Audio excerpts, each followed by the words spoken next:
Alors bonsoir à toutes et à tous, merci d'être venus en nombre ce soir participer ou assister à cette table ronde sur le thème des Jeux Olympiques de Paris. Nous allons aborder ce thème sous l'angle de l'architecture, de l'urbanisme, de l'aménagement du territoire et de l'immobilier. C'est un événement qui est organisé par les étudiants en master MOJI de l'ESTP.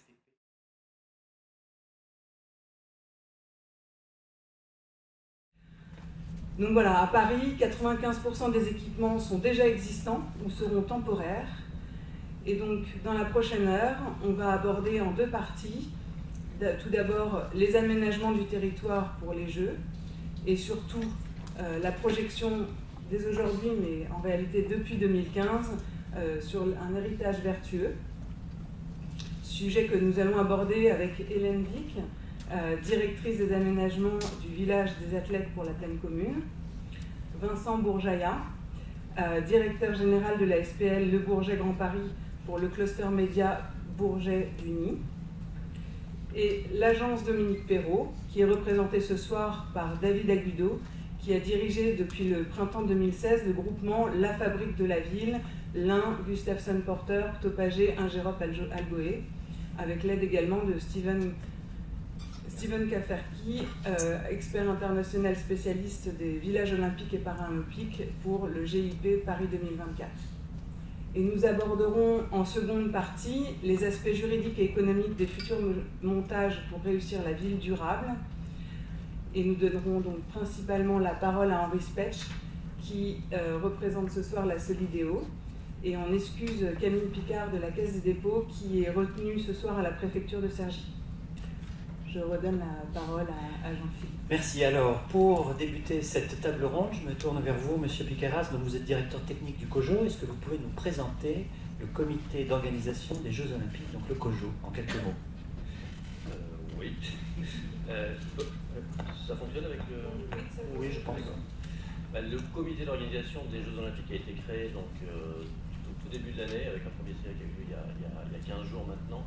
L'objet du COJO, on va vous expliquer aussi un petit peu la différence entre le COJO et la Solidéo, qui sont les deux entités qui ont été créées pour livrer ces Jeux. Le COJO est vraiment en charge de l'organisation des Jeux, c'est-à-dire l'organisation des compétitions, la communication, le marketing autour des Jeux, et vraiment créer l'événement en fait. Et là-dessus, il s'appuie sur des équipements et des infrastructures qui sont livrées et supervisées par la Solidéo, représentée par Henri à côté de moi. La Solidéo est en charge soit directement de livrer les équipements, soit de superviser des maîtres d'ouvrage. On y reviendra plus tard. Et donc on travaille de concert. La Solidéo a pris place dans nos bureaux dès le début de l'année pour justement pouvoir coordonner au maximum l'ensemble des interfaces, puisqu'on est vraiment toujours en limite.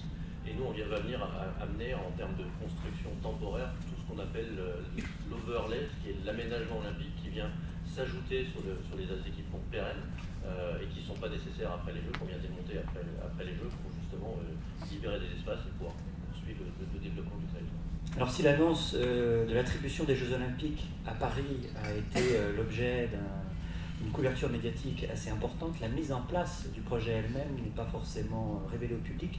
Quelle est l'actualité de la COJO aujourd'hui? Du COJO. L'actualité du COJO, donc c'est vraiment, on est dans une phase de construction du COJO. Donc, après le comité de candidature, le staff s'est réduit, on est descendu à environ 20 personnes, on est encore 20 à peu près aujourd'hui. Et là, le mois de mars-avril vont être les premiers mois où on va commencer à recruter. Donc l'idée, c'est de construire les équipes, construire la planification générale, de voir comment on va construire cela, de se redéfinir la vision. On avait une vision, vous avez vu un petit peu dans le film qui est présenté derrière nous, pendant la candidature. On va bien sûr s'appuyer sur cette vision, mais maintenant sur la mobilisation du grand public, sur l'engagement des Français et des territoires français. Donc on va bâtir là-dessus pour définir notre vision, redéfinir aussi l'héritage global, l'héritage pérenne dont on va beaucoup parler ce soir, mais également l'héritage plus intangible autour du développement du sport, la pratique du sport, ce que peut amener les Jeux Olympiques et la pratique du sport pour tout un chacun dans sa vie. Et finaliser un petit peu le concept. Donc on a le concept qui vous a été présenté également dans le film.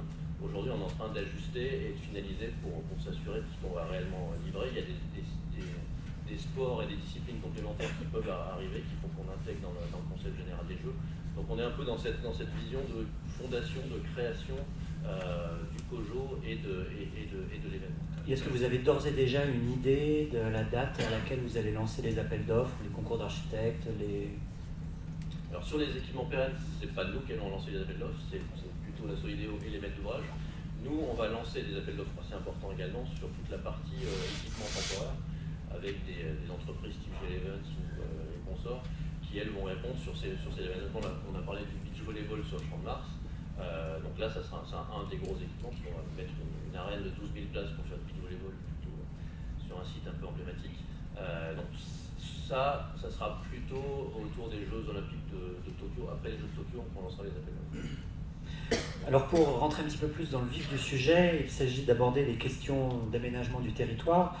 Je me retourne vers vous, Hélène Vic, vous êtes urbaniste de formation, vous êtes chef de projet à Plaine Commune, vous êtes en charge plus précisément du village olympique. Plaine Commune a été créée en 2001, il s'agissait d'une communauté d'agglomération qui est devenue en 2016 un établissement public territorial, vous me corrigez si c'est faux. Je voulais vous demander de quelle façon les Jeux Olympiques bouleversent-ils la politique d'aménagement de Plaine Commune? Ok, bonsoir à tous. Merci pour cette présentation. Je ne sais pas si on peut dire qu'elle bouleverse, et nous on n'a justement pas envie qu'elle bouleverse, on a envie que les Jeux Olympiques soient plutôt un effet accélérateur, catalyseur de nos politiques d'aménagement qu'on conduit par ailleurs. Et je crois que nos élus, quand ils ont été approchés pour le dossier de candidature des Jeux pour 2024, ils avaient vraiment en tête l'expérience du Stade de France.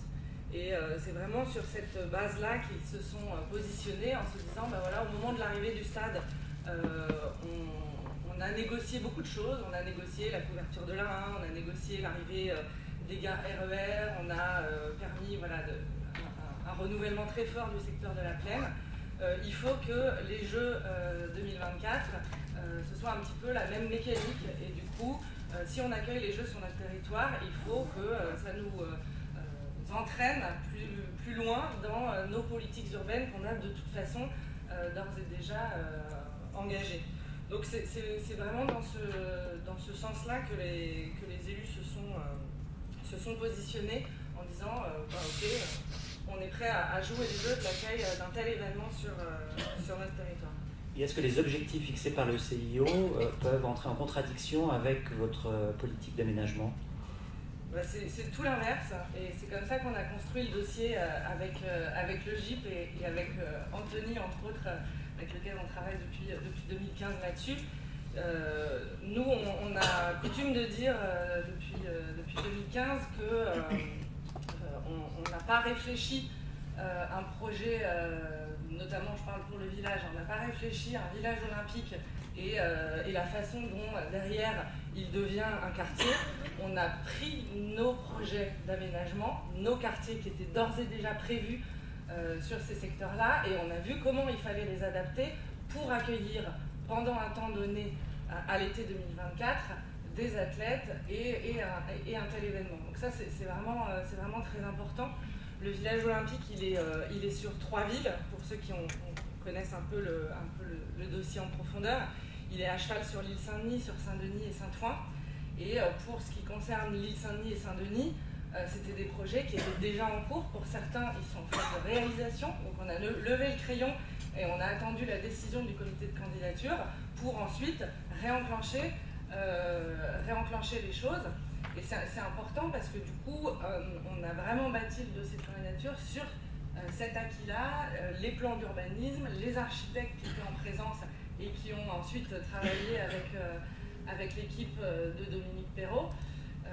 Mais on avait cet acquis. Donc c'est pour nous pas un bouleversement, mais encore une fois un accélérateur, et aussi la façon, je dirais, de booster, notamment sur le volet environnemental, un projet qui avait été déjà imaginé. Alors vous parlez d'adaptation, est-ce que vous pouvez donner un exemple ou deux d'adaptation du projet urbain de Plaine Commune? Sur l'île Saint-Denis, il y a très peu de modifications. Le projet était tellement engagé et c'était un deal politique qui a été passé dès le dossier de candidature qu'on ne viendrait pas modifier les choses. Sur la partie dionysienne, à Saint-Denis, la discussion elle a porté sur tous les aménagements connexes qui pourraient rentrer dans le dossier de candidature et qui allaient être un plus pour le territoire. Et notamment, c'est l'enfouissement des lignes de tension, c'est la pose de protection acoustique sur l'autoroute A86, c'est l'aménagement des berges. Donc toutes ces notions d'héritage-là qui ont été discutées et dealées d'une certaine façon au moment du dossier de candidature, elles nous ont permis de réinterroger notre projet de façon positive à l'aune de ça. Et notamment, là où sur Saint-Denis, on était sur une programmation qui était quasiment que tertiaire, parce qu'il y avait l'autoroute, parce qu'il y avait la présence de lignes de tension, parce que c'était des fonciers un peu compliqués. Le fait que les jeux s'engagent à réfléchir sur l'enfouissement des lignes, les protections acoustiques, une meilleure desserte, etc., nous a fait adapter la programmation avec un peu plus de logements, avec un peu plus de commerce et de services, etc. Donc c'est plutôt de cet ordre-là. Après, sur le volet environnemental, on était déjà très ambitieux. On avait déjà réfléchi sur ces secteurs-là à des chartes d'aménagement qui fixaient des niveaux de performance volontaristes, on va dire. Mais c'est sûr qu'à l'aune d'un dossier de candidature qui prône l'excellence environnementale, parce que ça a été défini dans le dossier, on a essayé de passer un cran supplémentaire par rapport aux exigences de nos chartes. Et en plus, on se situe à une perspective de temps qui est plus lointaine que nos projets initiaux, puisqu'on est à 2024. Donc on se dit 2024, il faut vraiment qu'on soit au top des exigences environnementales d'un quartier neuf. Et alors comment vous gérez les aspects fonciers de ce projet? Alors comment on gère les aspects fonciers? J'entends en creux dans votre question le sujet de la hausse des prix, des inflations possibles, etc. Bon, c'est une question que de toute façon on se pose généralement sur le territoire depuis un bon moment. Tout le sud de Plaine Commune, Saint-Denis, Aubervilliers, Saint-Ouen, l'arrivée des gares du Grand Paris Express nous ont conduit à nous interroger sur ces sujets-là. Du coup, à Plaine Commune, on a une politique foncière qui est assez volontariste, qu'on mène notamment avec les établissements publics fonciers. Donc on a 9 conventions sur le territoire. On a également créé une foncière commune qui nous permet d'acheter des fonciers, de les porter sur le temps long en maintenant de l'activité sur site dans les périodes d'intervalle. On a une politique où on essaie de lutter contre l'inflation avec des préemptions quand on voit des prix qui sont vraiment déraisonnables. Et du coup, c'est un peu dans cette logique-là qu'on s'inscrit aussi pour les Jeux Olympiques. Donc, il y a une convention d'intervention foncière qui a été passée dès 2015 pour répondre aux mutations qui pourraient intervenir d'ici le choix de la candidature, qui va être reprise désormais par Solideo pendant toute la durée de la mise en œuvre du projet. Et puis ensuite, on a un autre volet qui est important pour nous, qu'on a inscrit dans un document qui s'appelle la charte qualité construction neuve, où on essaie là aussi de limiter les prix en se fixant des barèmes de charges foncières et des barèmes de prix de sortie qui sont différents selon les zones de Plaine Commune, mais qui s'appliquent aussi au périmètre des installations olympiques. Merci. On va maintenant aborder un autre territoire. Monsieur Bourgeaillat, vous êtes directeur général de la SPL Le Bourget Grand Paris. Les Jeux Olympiques sont intimement liés aux communes du Bourget et de Duny, puisque ces deux communes vont accueillir le centre des médias, d'une part, mais aussi des compétitions sportives, celles de volleyball notamment, de badminton et de tir. Donc je suis tenté de vous poser exactement la même question. Comment conciliez-vous votre politique urbaine et l'organisation des Jeux Olympiques sur le territoire de ces deux communes? Bonsoir à tous. Oui, pour compléter ce qu'a dit Hélène, je pense que les 3 mots-clés de la construction du projet d'accueil des Jeux Olympiques sur le territoire, c'est l'accélération du développement territorial. Ça, Hélène l'a dit clairement. Le deuxième mot, c'est la cohérence des installations événementielles des Jeux Olympiques en lien avec le projet de territoire qui existait auparavant. Et le troisième mot-clé, c'est l'héritage. C'est-à-dire qu'il faut que ça soit utile et profitable pour le territoire. Pour vous citer un exemple, pour illustrer ce propos-là sur l'héritage, le territoire du Bourget a accueilli en 2015 la COP21, qui était un gros événement mondial avec une notoriété importante. Mais en termes d'héritage, c'est zéro. En gros, pendant un mois, le territoire a été mis sous contrôle de l'ONU. Et en fait, après, tout le monde est parti. Et l'héritage concret pour le territoire était proche de zéro. Pas complètement zéro, mais quasiment zéro.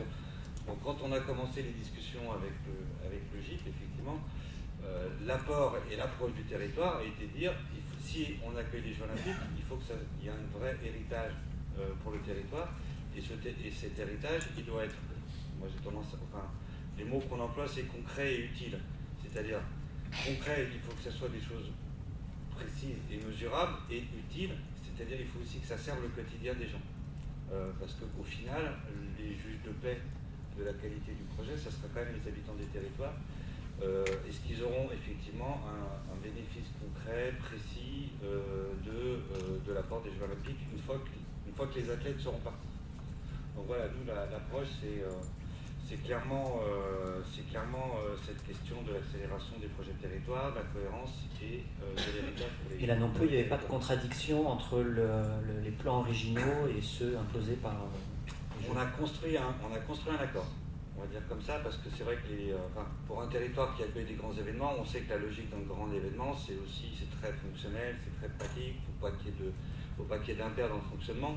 Donc c'est pas forcément la logique de fonctionnement au quotidien de notre territoire. Donc on a discuté, on a négocié, et effectivement on a trouvé un accord équilibré entre accueillir les Jeux Olympiques dans des conditions satisfaisantes selon les critères du CIO et du COJO, et puis quelque chose qui est intéressant aussi pour le territoire, parce qu'après les Jeux, il y a un héritage et il y a une perspective post-JO. Alors ce sont des équipements qui sont permanents ou temporaires sur les communes de Duny et du Bourget?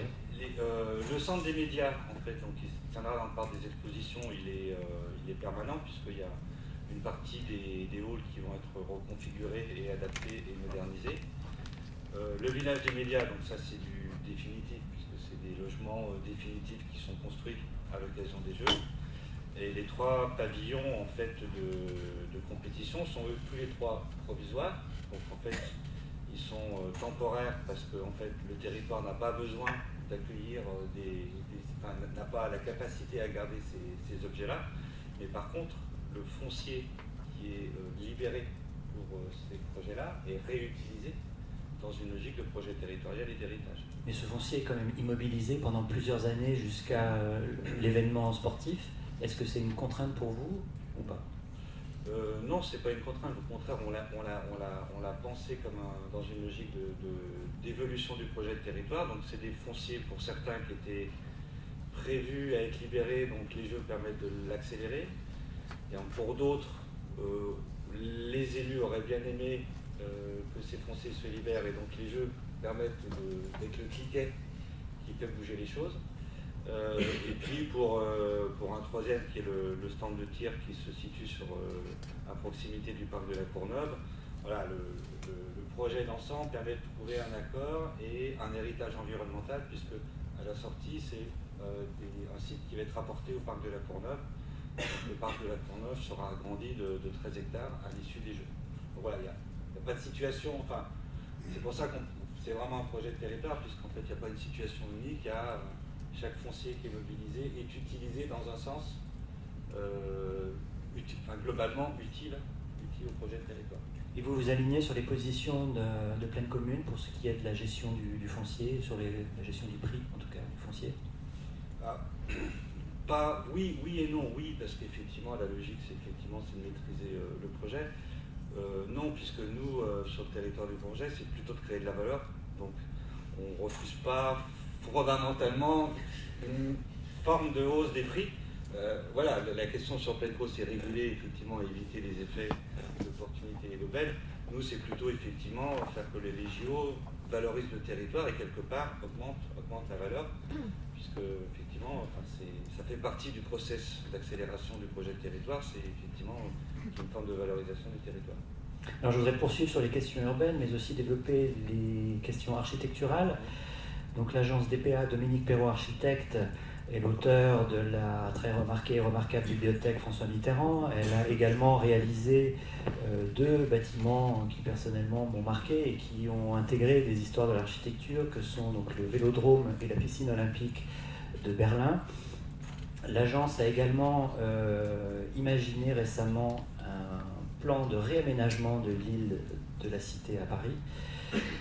Et elle a fait aussi également l'objet d'une exposition à Berlin autour du thème Grandscape, qui est un thème que Dominique Perrault poursuit. Donc il s'agit de réfléchir et de travailler les thématiques des paysages souterrains, de la ville souterraine. Est-ce que ces recherches théoriques participent du projet de Paris 2024, du village olympique en tout cas sur lequel vous avez travaillé? Donc je le rappelle, vous êtes David Agoudot, vous êtes architecte et chef de projet à l'agence DPA. Bonjour, tout d'abord, on s'excuse de la part de Dominique Perrault qui avait un sujet personnel qui ne pouvait pas venir. Et bien sûr, tous ces sujets font partie des réflexions, mais dans les cas du village olympique, en réalité, on a la casquette des urbanistes plutôt que l'architecte. Donc, en réalité, on fait partie des dynamiques différentes, un peu moins concrètes que directement la ville souterraine, dans le sens des projets particuliers comme on a fait précédemment à l'Expo de Berlin. Et est-ce que vous êtes allé voir les autres villages olympiques, ceux de Londres, de Rio, de Sochi, et est-ce que vous en avez tiré un enseignement? Est-ce que vous en avez fait une critique? On les a bien analysés. Vraiment, on a un village olympique assez particulier. Déjà, à Boulotray, on a un village olympique assez compact par rapport à quelques autres événements qui étaient arrivés. Et c'est un village olympique avec beaucoup de dynamique autour et dedans. Déjà parce qu'il y a des opérations en cours, comme un CLM, qui font partie de l'opération. On les a intégrées, on a recalé certaines choses avec les différents architectes, mais à la fin, on ne fait pas un village olympique ex nihilo, d'un site industriel où il n'y avait rien, comme le cas des Londres, choses comme ça. Il fait partie plutôt des chartes que vous savez sur les PowerPoint, où on voit toutes les opérations en cours à ces 3 secteurs, Saint-Ouen, Saint-Denis, et c'est déjà cette charte. Voilà, c'est un puzzle qui est assez impressionnant à notre avis. Donc déjà, nous on sentait qu'on faisait partie des niveaux plus grands dans ce sens-là. On faisait un peu la pièce qui venait à régler 2 secteurs. Le secteur playé, on connaît déjà bien tous les secteurs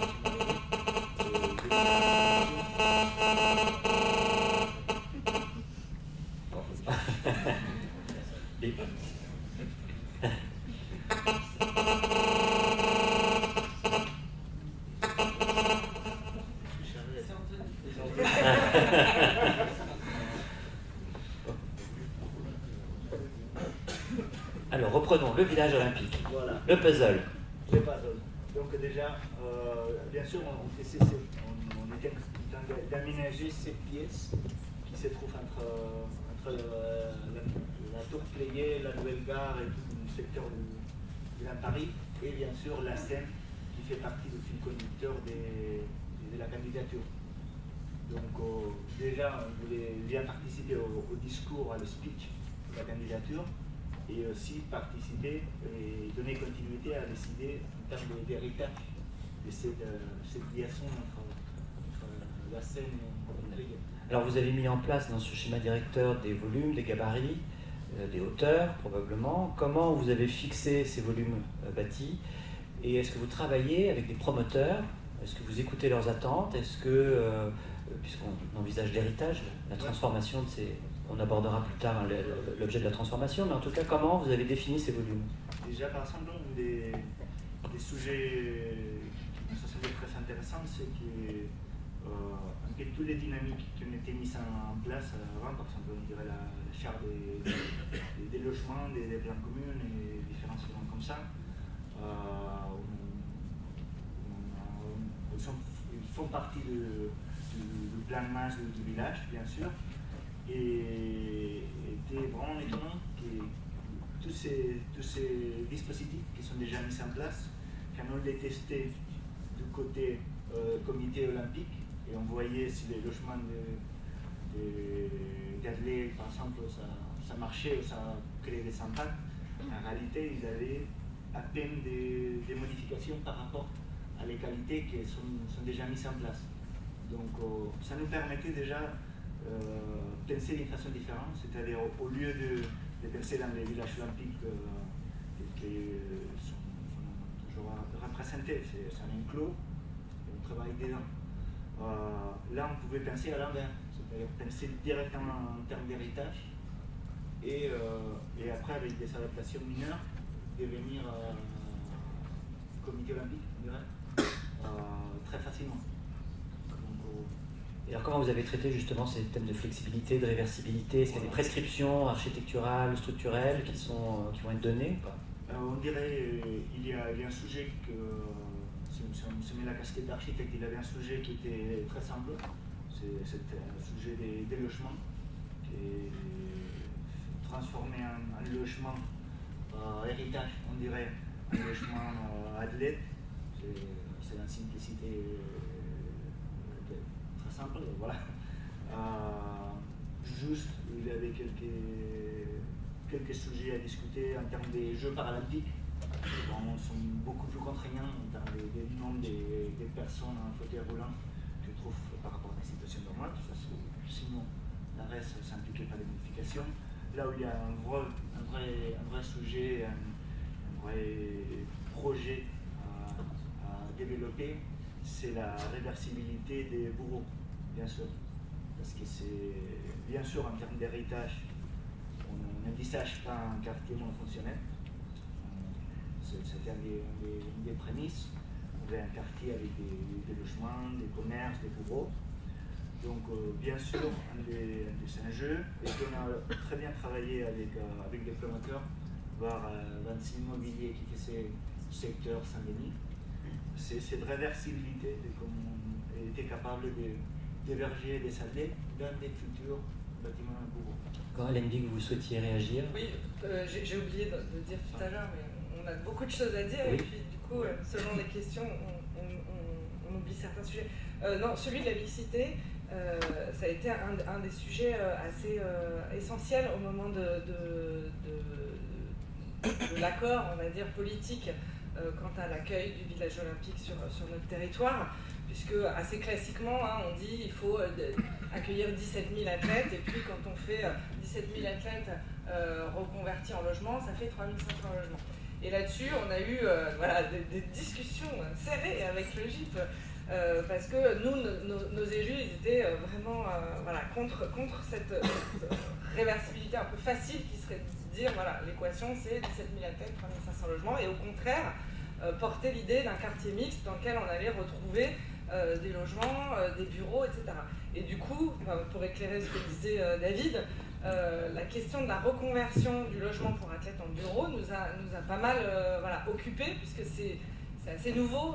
On n'a pas, ou en tout cas pas à ce volume-là, réfléchi jusqu'ici dans le cadre des villages olympiques à une reconversion en bureau. Et notamment, sur les 300 000 m² qui vont être construits dans le village olympique, on a 100 000 m² de tertiaire. Donc on a bien, sur ces 100 000 m² de tertiaire, à un moment donné, ils vont devoir accueillir des athlètes. Donc on a travaillé de façon hyper fine les plans d'étage courant des logements classiques, des bureaux, des logements étudiants, pour voir ensuite s'ils pouvaient accueillir les athlètes et de quelle façon, et quels étaient l'avant et l'après, et en essayant de minimiser évidemment, parce que c'est dans l'intérêt de tous, les interventions après coup. Donc aujourd'hui, vous connaissez d'ores et déjà la part de logements qui sera transformée en bureau, ou c'est encore à l'étude? Oui. Oui, on a une programmation qui Alors, est assez est-ce que fixe. vous pouvez Après, elle nous- peut évoluer dans le temps. Vous avez un chiffre à évidemment. nous donner mais sur la part de Moi j'ai de 10 000 bureau mètres carrés, mais je l'ai juste lu. Non, c'est 100 000. 100 000. En fait, en deux mots, le village olympique, c'est 300 000 mètres carrés à Voilà, construire. Sur ces 300 000 mètres carrés, il y a 100 000 mètres carrés de... Là, je parle du programme héritage. Hein. Il y a 100 000 mètres carrés d'activités économiques tertiaires. Il y a 2200 logements familiaux. Il y a 900 logements spécifiques. Et il y a beaucoup de locaux, mais alors je n'ai plus le nombre exact en tête, peut-être 30 000 mètres carrés de locaux d'activité, services, coworking, commerce, etc. etc. Et il y a des équipements, parce que évidemment il faut répondre aux besoins des populations nouvelles. En l'occurrence, il y a un groupe scolaire, un équipement sportif, et il y a un parc de 3 hectares, un autre de 2, et moult espaces publics de belle facture. Et le marché de l'immobilier tertiaire sera capable d'absorber cette offre qui arrive d'un seul coup au lendemain des Jeux Olympiques? Ça a été un des sujets de réflexion, en fait, dans les opérations déjà engagées. Donc l'île Saint-Denis et Saint-Denis, quand on faisait l'addition, on était à ces 100 000 m² de tertiaire. Donc on s'est dit, on ne va pas changer cette programmation-là, parce qu'autour, il y a beaucoup de choses qui sont en préparation, et notamment tout le développement autour de la gare Pleyel, où il y a aussi de la programmation tertiaire importante. Donc on est resté sur ce volume, mais on l'a rééquilibré différemment en le répartissant sur les 3 villes, toujours dans la logique de ne pas faire des quartiers monofonctionnels et que chacun s'y retrouve en termes de mixité urbaine. David Agudelo, est-ce qu'à un moment donné, vous allez élaborer un cahier des charges architectural pour le projet du village olympique? Quel sera son contenu? Non, on l'imagine bien, mais est-ce qu'il y a des prescriptions formelles, structurelles, qui feront partie du... Il y a des urbanistes qui laissent une marge de liberté, d'autres qui sont beaucoup plus stricts. Comment vous allez gérer cet aspect-là? Oui, C'est la question. Bon. Déjà, on a tracé un plan directeur qui est assez simple en termes d'emprise bâtie. Il y a beaucoup des bâtiments séparés les uns des autres avec certaines distances à respecter. Et un élément qui était très clair était tracé depuis le début, c'est cette idée de continuer certaines séries de lignes qu'on voit aujourd'hui avec la halle de la cité du cinéma. Donc on a en réalité comme des lignes, des bâtiments qui créent des cœurs d'îlots d'un côté et des rues de l'autre, toujours avec une certaine perméabilité et cette perpendicularité à la Seine. Donc dans ce schéma-là, c'est là où on a une certaine latitude et des gabarits et des règles.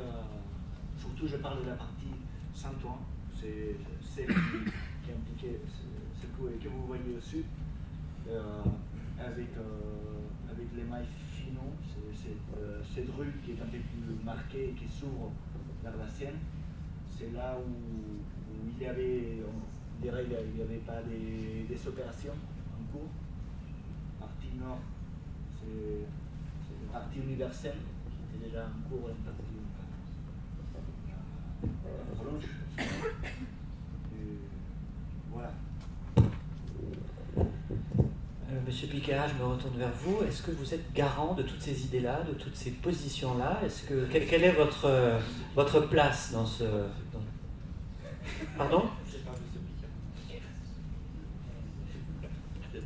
Pardon?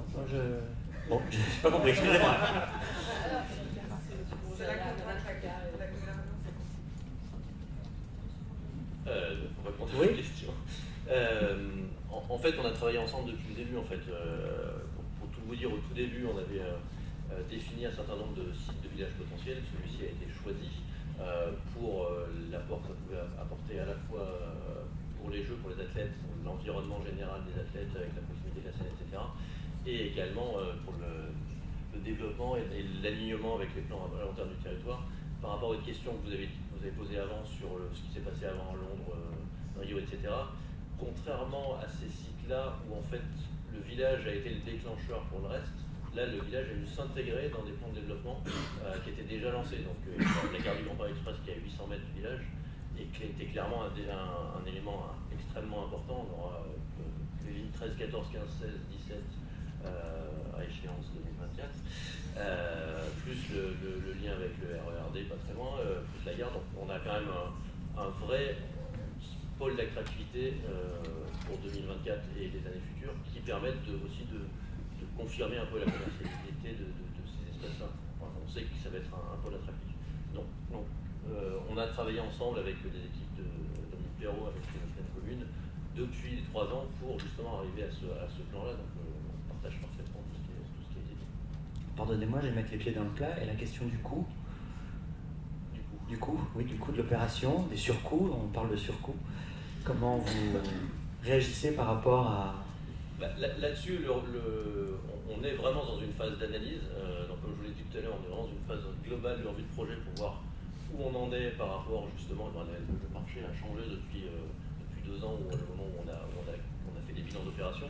Donc, on est en train de regarder ça avec ce vidéo, avec l'ensemble des parties prenantes pour définir ce qui avait été prévu, ce qui est aujourd'hui prévu, parce qu'on découvre aussi des choses, on va plus loin dans les études, on découvre des nouveaux éléments. Donc, on est vraiment dans cette chose-là. Et après, en fonction de cette analyse-là, on va voir comment on ajuste les plans en fonction de la réalité économique du sujet.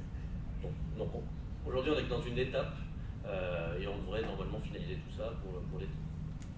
Alors si on veut aborder des aspects plus économiques, je me retourne vers vous. J'ai oublié votre nom, excusez-moi. Henri Spetch. Vous êtes chargé de mission à Solideo. Est-ce que vous pouvez déjà dans un premier temps nous présenter la Solideo? Bonsoir à tous. Donc, la Solideo est la société de livraison des ouvrages olympiques qui a été prévue par la loi en 2017, début 2017, et créée formellement par décret à la fin de l'année 2017 pour justement se charger à la fois de la maîtrise d'ouvrage des villages, des 2 clusters et du village olympique et du village des athlètes, et assurer une supervision de l'ensemble des maîtres d'ouvrage publics en charge des objets qui accueilleront les différentes épreuves olympiques. Donc il y a 2 métiers fondamentalement qui se côtoient au sein de la Solideo, la supervision et la maîtrise d'ouvrage direct. Alors la Solideo, ça permet également de simplifier les relations entre l'ensemble des financeurs, comme on a une foultitude de financeurs, à la fois l'État, de très nombreuses collectivités, et également des parties prenantes très importantes que sont à première échelon le COJO, mais aussi le CNOSF et un certain nombre d'instances qui ont une vision directe sur l'événement et sur l'organisation des Jeux. On a à peu près une trentaine de maîtres d'ouvrage à coordonner et derrière une quarantaine d'objets différents qui sont sous la responsabilité de ces maîtres d'ouvrage. Si on faisait un exercice de combinatoire, on serait à près de 2700 combinaisons possibles. La Solideo, elle permet de simplifier ce schéma-là. De dire, finalement, il y a un organisme, un établissement public qui fait l'interface entre les financeurs, les parties prenantes et les maîtres d'ouvrage publics qui pilotent, ou certains privés.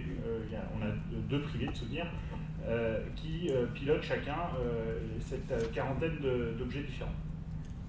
Alors comment vous allez faire des appels d'offres? Comment vous allez travailler avec ces autres acteurs? Commencé, heureusement. Alors, déjà, ce que je voulais, c'est juste un tout petit peu dézoomer et dire finalement le rôle fondamental de la Solideo, c'est d'appuyer le COJO sur à la fois cette dimension de maîtrise d'ouvrage, de pilotage des infrastructures et des superstructures, et avec une question qui va nous tarauder, je pense, pendant 6 ans, qui est qu'est-ce que la France veut témoigner au monde de son savoir-faire en matière de maîtrise d'ouvrage, en matière de projets urbains, et je pense que c'est une clé d'entrée extrêmement importante et qui va nous accompagner pendant les 6 ans qui viennent. Et avec un sujet qui est celle des échelles de temps. C'est-à-dire, on a une première échelle de temps qui est 2024, les Jeux Olympiques, qu'est-ce qu'on veut présenter au monde avec l'ensemble des objets qui seront produits. Une deuxième échelle de temps qui est la question de l'héritage. Qu'est-ce qu'on fera, qu'est-ce qu'on veut montrer en 2025, en 2026, qu'est-ce qu'on veut léguer aux populations, et ça je pense que c'est tout le sujet de l'héritage qui est là, qui est finalement on associe à la fois la communauté nationale, le pays entier derrière cet événement, et on associe aussi les populations de Seine-Saint-Denis en particulier, et je pense que là il y a un sujet qui est extrêmement important à traiter, à quoi ressembleront les quartiers en 2025 et 2026, et je crois que c'est une des questions fondamentales. Et puis à plus long terme, c'est quelle trace en 2050, 25 ans après l'événement.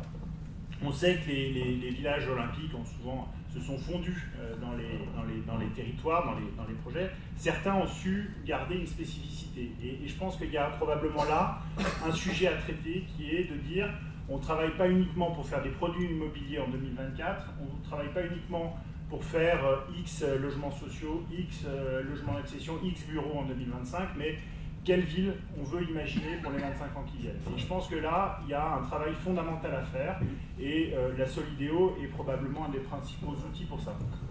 Alors, la question des appels d'offres, je vais y arriver. Donc aujourd'hui, on a un planning de travail de 6 ans à peu près. Notre objectif, c'est qu'en le 30 septembre 2023, l'essentiel des objets, des éléments constituant les villages soit livré. Le 30 septembre 2023, c'est à peu près 9 mois avant l'événement. On se donne la fin de l'année 2023 comme période, j'allais dire tampon, qui va nous permettre de faire l'ensemble des finitions. Quand on regarde le planning qu'avait tenu Londres, on est à peu près à 15 jours près sur le même planning, au mois d'octobre 2023.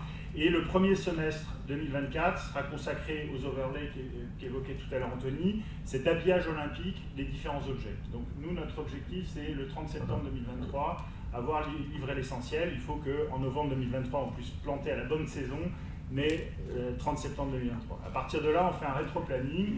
On considère que globalement, on a 3 ans de travaux, ce que j'appelle le temps de cuisson, et on souhaite que ce temps de cuisson soit incompressible. C'est-à-dire que dans beaucoup trop de cas, on a tendance à se dire on va gagner sur le temps des travaux, et c'est là où les dérapages de coûts sont constatés. Donc on a, nous, quelque chose d'essentiel qui est de dire on garde ces 36 mois, on les sacralise, on dit c'est le temps de la construction, de l'aménagement, etc.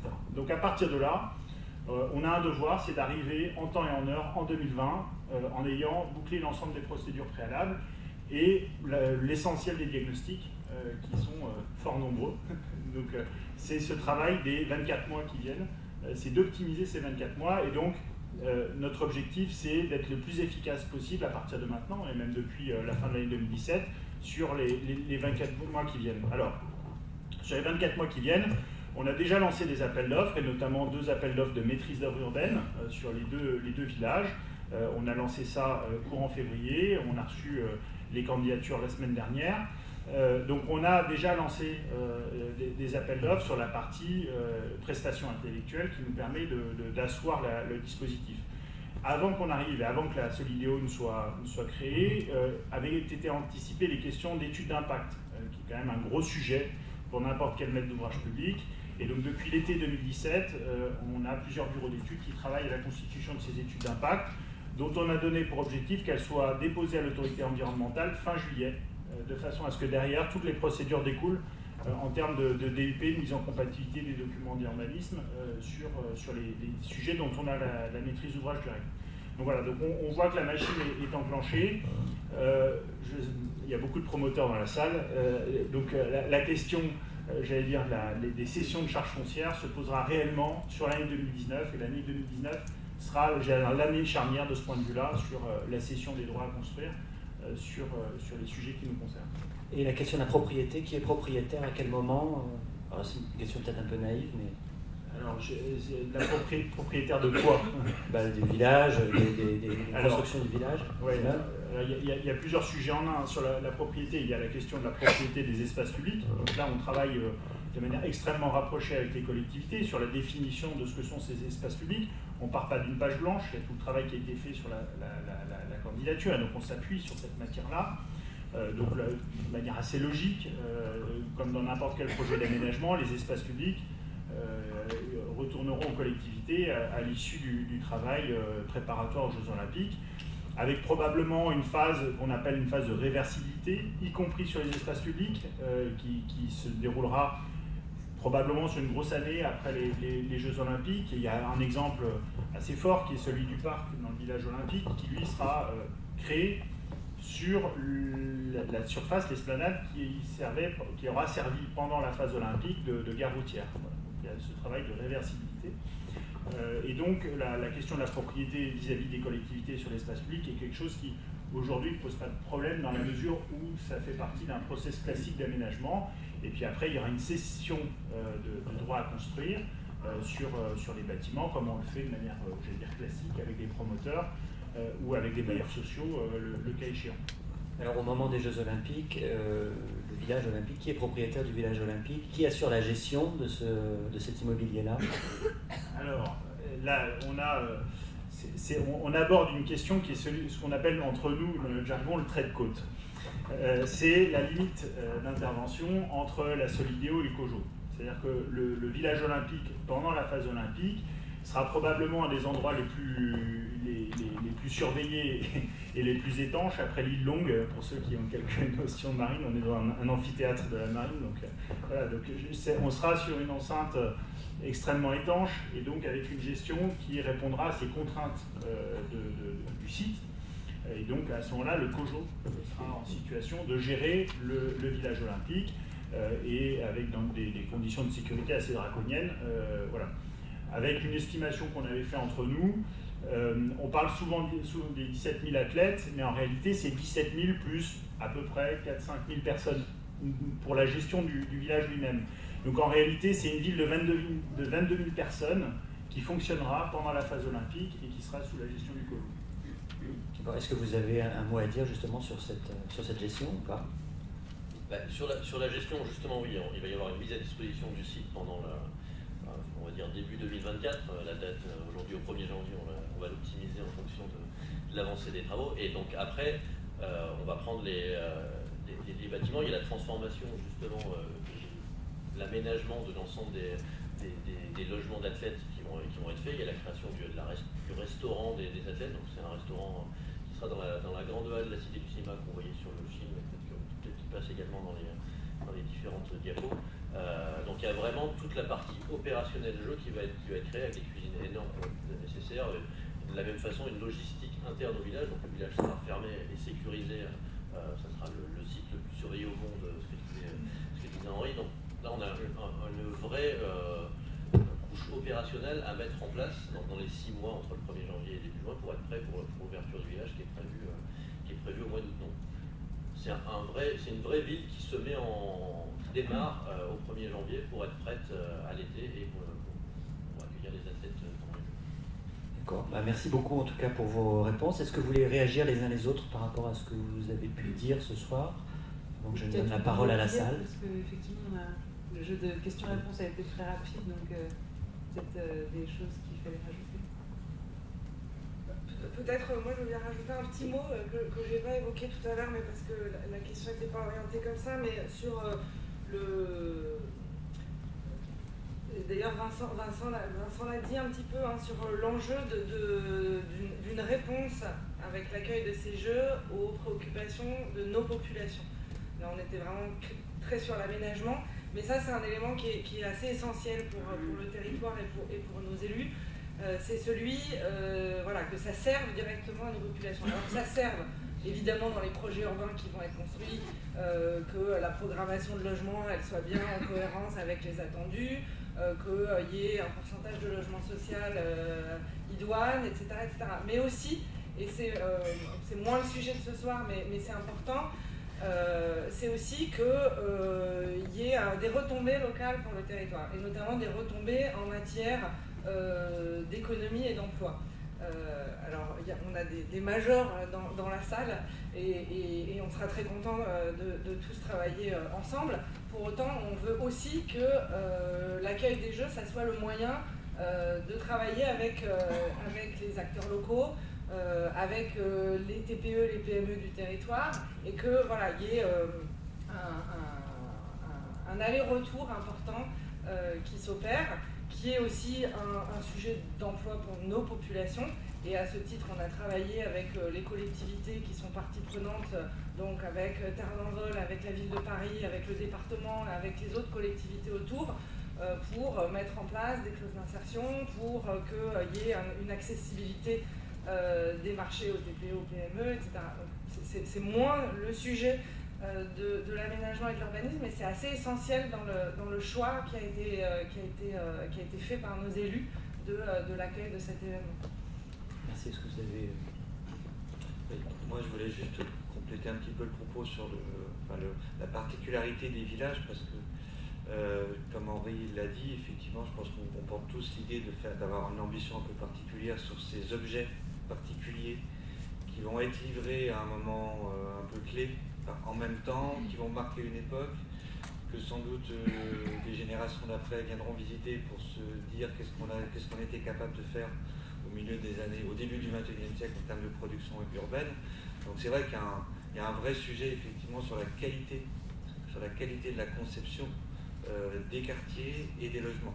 Je pense qu'il y a un enjeu collectif qui est de ne pas faire,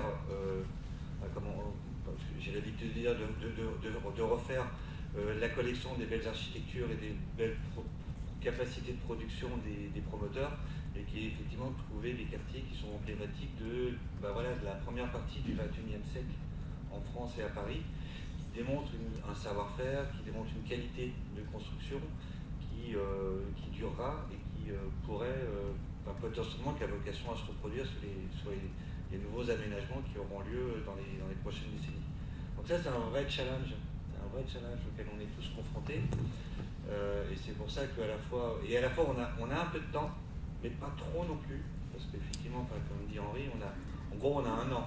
On a un an pour passer de tout ce qu'on a réfléchi, toutes les mobilisations qu'on a commencé à faire auprès des opérateurs, pour arriver à un accord et à un produit qui sera un produit qu'on considérera comme un bon produit durable et qui tiendra la route au-delà de nous-mêmes et pour les générations futures. Et que vous réclament justement les opérateurs aujourd'hui ? Je ne sais pas si on peut dire que les opérateurs réclament quelque chose.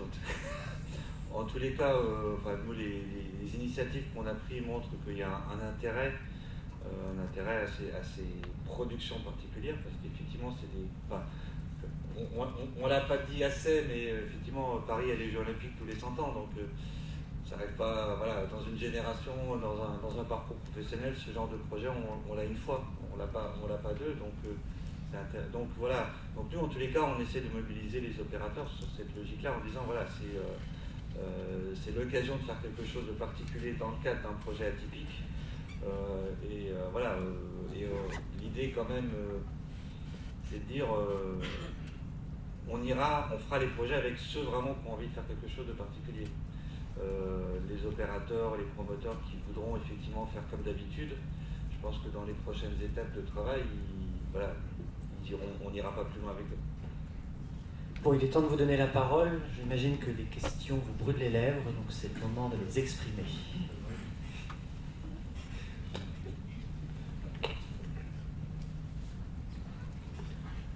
Bonsoir, je suis Yvan Roulier de Lafarge-Holcim. Pour rebondir sur votre propos et recouper ce que vous dites, en tant qu'industriel, pour nous, si on parle d'héritage et de l'après-JO, c'est une formidable opportunité de faire la démonstration du savoir-faire français au sens large. Les filières de la construction, vous parlez des promoteurs, des constructeurs, mais derrière aussi, il y a des filières industrielles. Et je pense que la meilleure façon de se distinguer, c'est d'être innovant et de montrer pour les 25 années suivantes le potentiel d'innovation de nos industries. Donc ma question est la suivante. Comment abordez-vous la problématique de l'innovation ? Le temps maintenant est compté. Et en même temps, si on veut être ambitieux, ça veut dire qu'il faut qu'on se distingue et qu'on innove. Et qu'on construise le démonstrateur de la ville durable de demain.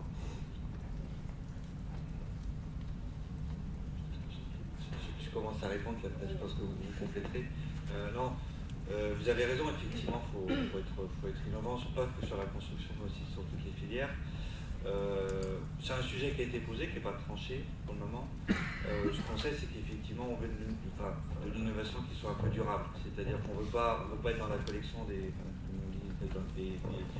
gadgets et des innovations ponctuelles. On veut être dans des innovations qui sont des vraies innovations sur le temps long et qui vont durer après. Donc là, il n'y a pas de choses qui sont mises en place pour l'instant spécifiquement, mais c'est quelque chose auquel on en discute beaucoup parce qu'effectivement, c'est un des points clés. Un des points clés, arriver à être sur quelques cibles qui sont partagées et auxquelles tout le monde adhère, plutôt que d'être dans la collection des expérimentations et des innovations plus ou moins sérieuses. Peut-être un mot sur le territoire de Plaine Commune, sur ces sujets d'innovation. Je voulais faire le focus, mais on pourrait parler de choses différentes, mais le focus sur rêve de scène urbaine. Je pense que certains dans cette salle sont au courant ou participent. Vinci, qui est donc présent sur le périmètre du village olympique, était venu nous voir en nous disant justement, dans l'objectif de l'accueil des Jeux, on aimerait réfléchir à des pistes d'innovation pour être à la pointe demain quand on aura gagné, parce qu'ils étaient assez convaincus. Et puis, petit à petit, dans la discussion, les choses se sont transformées en la mise en place d'un consortium qui, aujourd'hui, réfléchit et qui associe donc des promoteurs, des industriels, des startups, des architectes, etc. Et fait des propositions à Plaine Commune qui touchent plein de sujets. On a à la fois des gens qui viennent nous voir en nous disant on réfléchit à des salles de bain pluggables parce qu'on a bien compris qu'il y avait un sujet de réversibilité entre le logement qui devient du bureau et du coup on n'aura plus besoin de salle de bain.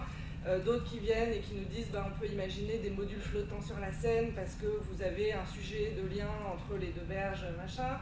D'autres qui réfléchissent sur l'habitat modulaire parce que c'est un des sujets, etc., etc. Donc là, on en est à notre deuxième série de boîtes à idées. La première boîte à idées, elle était intéressante, mais il y avait encore un peu d'incompréhension sur les attendus entre tous ces acteurs privés et puis la collectivité. Je pense que là, aujourd'hui, on est dans un dialogue qui est très intéressant et qui s'est vraiment resserré sur les attendus du territoire, puisque le principe, c'est que les acteurs proposent, et ensuite, nous, il y a un jury composé de nos élus du territoire qui disent, ça on retient pas, parce que ça rentre dans l'intérêt général, ça rentre dans l'héritage qu'on attend pour notre territoire, etc. etc. Et du coup, on commence maintenant à discuter avec le nouvel acteur qui est Solideo pour dire ces solutions innovantes qu'on a retenues jusqu'ici, on aimerait bien qu'elles prennent place dans le village. Et donc, on demande à notre futur aménageur maintenant de s'en saisir et puis de voir comment on va pouvoir les mettre en œuvre réellement dans le projet du village olympique. Je vais rebondir dessus. Donc nous, on a une chance, c'est d'avoir un territoire actif comme celui de Plaine Commune et qui est effervescent à beaucoup de points de vue. Et d'autres territoires. Nous, ce qui nous importe aussi, c'est la cohérence par rapport au dossier de candidature. C'est-à-dire que le dossier de candidature s'est clairement positionné sur la question d'une candidature post-COP21. Et c'est un aspect, je pense, qui est emblématique à plus d'un titre, c'est qui correspond quand même à un portage politique fort à l'échelle nationale, quels que soient les gouvernements qui sont succédés dernièrement. Et donc je pense que la question de la COP21 et de l'héritage de la COP21 peut s'incarner à travers ce qui va être produit sur les Jeux Olympiques et l'héritage des Jeux Olympiques. Alors, je pense qu'il y a quand même quelques questions très fondamentales à se poser, qui sont les questions du carbone, qui est un sujet à partir du moment où on construit. La question du carbone se pose et de manière systématique. Et donc, comment on aborde cette question du carbone? Je pense qu'aujourd'hui, clairement, la question du cycle de vie complet des bâtiments qui vont être produits est la bonne échelle de réflexion. Et donc, on a un sujet éminent là-dessus. Et puis, on a la question de la biodiversité, qui est une question qui se pose de manière très prégnante sur le cluster des médias. On est à côté du parc Georges Valbon, classé en zone Natura 2000, donc on ne peut pas ne pas avoir de discours et d'actions mises en œuvre sur cette question de la biodiversité. Et sur le village olympique, on est, pour moi, obligé aussi de traiter cette question de la biodiversité. Donc on sent qu'il y a quelques macro-questions aussi qui doivent transcender toutes nos réflexions sur le plan technique. La question sociale, elle est extrêmement importante. Et je pense qu'on a toute une série de boîtes à outils et Rêve de scène urbaine amène aussi pas mal de propositions là-dessus.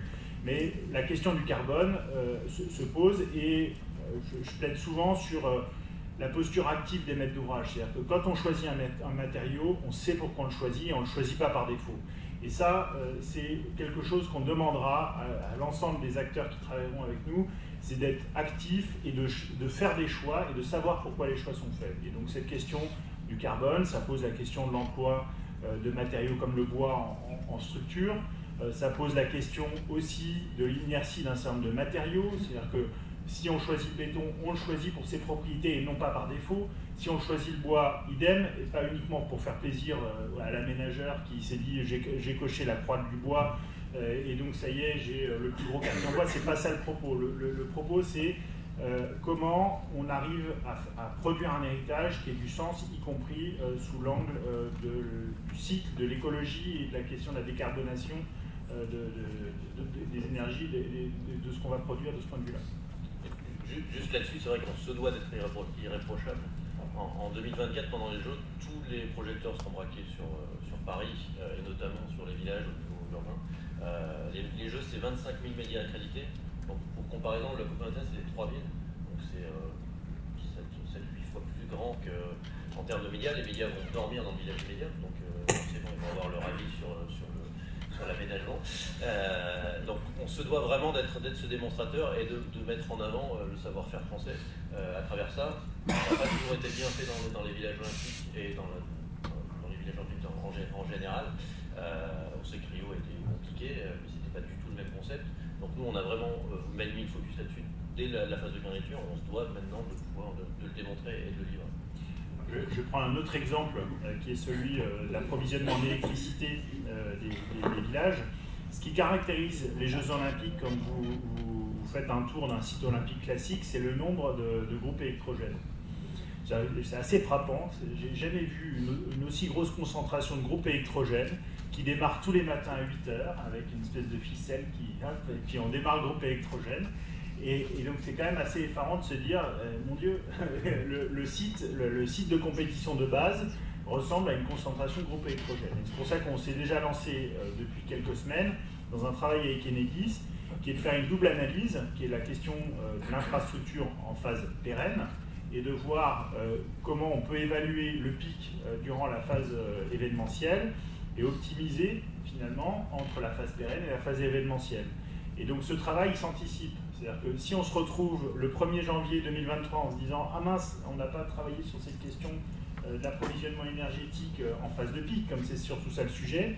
Et donc là, on voit bien qu'il y a vraiment un travail, une interrelation étroite entre le COJO et la Solideo, de façon à ce qu'on ne fasse pas la même chose que d'autres Jeux Olympiques antérieurs. Voilà. Donc on a des sujets comme ça. Et les groupes électrogènes, pour moi, c'est un peu la cerise sur le gâteau. C'est-à-dire que c'est ce qu'on voit avec une caméra quand on regarde l'overlay. Voilà. Donc ça, c'est extrêmement important parce que c'est aussi ça, c'est un aspect que la France va présenter au monde. Voilà. Bon, alors, une deuxième question. Bien, vous êtes passionnés et je pense que vous nous passionnez tous. On est tous, je pense, à fond derrière vous, derrière toutes ces idées. Moi, je vais vous poser une question beaucoup plus simple. Donc vous avez dit, on vend des droits à construire. Alors moi je vous pose la question, qui vend les droits à construire? Pour faire quoi? Parce que, donc, a priori, on fait, en fait, nous les promoteurs, on va nous vendre des droits à construire pour faire un produit qui sera pérenne après 2024. Ce produit, il aura été donc utilisé pour parler du village olympique, pour mettre des athlètes, puis transformé, puisqu'il y aura une période de transformation. Alors comment ça se fait tout ça? Comment ça se finance? Il y a une loi, je crois, olympique aussi, qui permet un peu de passer quelques passerelles par rapport à notre droit bien compliqué en France actuellement. Mais est-ce que vous pouvez donner un petit peu, là, on a très envie de travailler avec vous, mais on ne sait pas comment on va faire. Sympa les camarades. Alors, oui, c'est la Solideo qui va vendre les charges foncières. Voilà, ça c'est le premier point d'entrée. Alors de base, non, la particularité d'un cas de figure comme celui des villages, c'est que l'année 2024, elle est neutralisée par l'événement. Et ça, c'est assez exceptionnel, on va dire, en termes d'organisation. C'est-à-dire que tous les bâtiments vont être produits, mis en phase olympique durant le premier semestre 2024, l'événement se déroule, et puis juste derrière, vous avez une réversibilité, une remise dans le champ commun des différents bâtiments. Durant la phase olympique, il est prévu que le COJO verse un loyer, ou l'équivalent d'un loyer, pour l'occupation de ces bâtiments. Il va servir donc à un loyer sur la partie village olympique, et sur la partie village des médias, c'est plutôt une logique de concentrateur de loyers versés par les journalistes, et à ce moment-là, il y a une réversion de ces loyers au profit des propriétaires des bâtiments et des logements. Voilà. Donc il y a, j'allais dire, une phase de portage immobilier qui est financée par le COJO, qui occupe d'une manière ou d'une autre les logements. Donc ça, c'est sur la partie, c'est sur l'année 2024. La question que ça pose en amont, c'est la capacité du marché à absorber des logements ou autres, on va dire 36 à 48 mois avant leur livraison réelle. Voilà. Donc là, la question, aujourd'hui, elle n'est pas complètement tranchée. C'est ce que vous mettez en avant. En tout cas, on a une partie de la réponse dans la mesure où on a le COJO qui occupe ou qui utilise ces logements sur la partie 2024.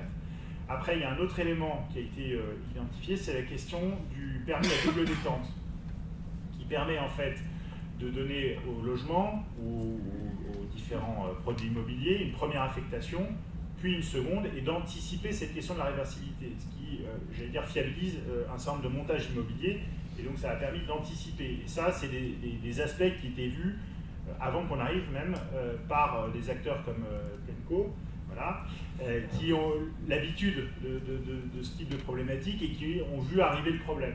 Donc là, cette question du permis à double détente va grandement nous aider sur cet aspect-là. Après, je n'ai pas toutes les réponses à ce stade-là sur la question du portage, mais en tout cas, vous avez deux des outils principaux qui vous permettent j'allais dire, de fiabiliser ou en tout cas d'assurer la question de la chaîne de valeur immobilière, qui est le terme que j'emploie la plupart du temps, avec cette question des ruptures successives. Là où on a une cession, mise en construction, livraison, là on a une cession, construction, première livraison, occupation, réversibilité et livraison. Qui finance la restructuration? C'est sur le modèle complet, c'est-à-dire que ça c'est les deals en cours entre le COJO et la Solideo, de ce point de vue-là. D'autres questions? Qui sera la dernière d'ailleurs, parce qu'ensuite on va passer aux festivités. Donc, bonjour, Yanis Benbaoli, Bouygues Immobilier. Je vous remercie pour cette présentation qui pose les bases du formidable chantier qu'on va tous avoir dans les années à venir. Je me demandais pour les appels d'offres qui vont arriver en 2019, donc pour l'année de réflexion qu'on va avoir là, pendant les 12 mois, est-ce que vous allez organiser des événements de présentation de start-up et ou associations que vous souhaiteriez voir inclus dans ce projet de village olympique? Je pense au meet-up de la métropole que vous avez pu organiser au préalable avant. On n'a pas aujourd'hui décrit ce type de dispositif, mais enfin, vu la matière qu'on a, notamment avec RSU, avec un certain nombre de territoires, je pense que c'est le genre de choses qu'on peut tout à fait envisager. Mais aujourd'hui, c'est encore un peu en amont par rapport à ces questions-là. Mais le dispositif des meet-up était intéressant parce qu'il avait permis d'étayer un certain nombre d'équipes dans le cadre d'Inventons la métropole. Merci. Oui. Une dernière question, toute dernière. Denis Ronceret, je suis professeur en Mogie. Parmi les innovations, il y en a qui pourraient être mises en place, notamment pour régler les problèmes fonciers, il y a les OFS. Avez-vous envisagé de mettre en place un OFS, et sinon pourquoi? Alors, monsieur le professeur, je vais juste vous demander de m'expliquer ce qu'est exactement un OFS.